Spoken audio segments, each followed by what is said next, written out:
घोषयात्रा हूँ शेष पर्व शेष देवनीति तेणु जहाँ भी प्रस्तुति करने कथा प्रशासन तरफ सुरक्षा प्रशासन तरफ एवं समस्त एजेन्सी द्वारा करा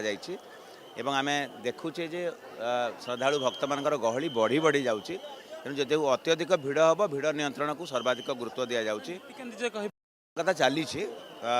पहंडी आरंभ हो गले आमर ए संध्या धूप पर आमर चारमाल बंधा हे और ता परवर्ती पर्यायर पहंडी नीलाद्री विजय पहंडी आरंभ हो जो कि रथारूढ़ श्रीजू मैंने रत्न सिंहासन को विजय करेंगे एवं आज संध्या बेले चाहाणी मंडप रे बेट अच्छी ठाकुर रसगोल्ला दिवस भी आज पालन होची आम आशा करवा सब किसी ठीक है परंपरा जो थे कि महालक्ष्मी को निजे श्री जगन्नाथ महाप्रभु तांकर मानस भंजन करेंगे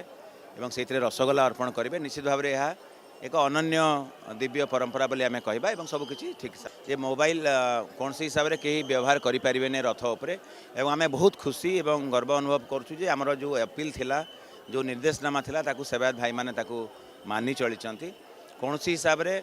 कहीं मोबाइल फोन व्यवहार करना जो गोटे दुटा आमको रिपोर्ट आसी विरुद्ध में आम कार्यानुष्ठान ग्रहण करुँ आपण जरिया आम समस्त आउ थे नवेदन करूँ जे श्रीजू मैंने जो रथारूढ़ होती कौन सी प्रकार कहीं मोबाइल व्यवहार करूँ ना कि कौन सी हिसाब से भक्त और भगवान मध्य आसतु ना बहुत धन्यवाद।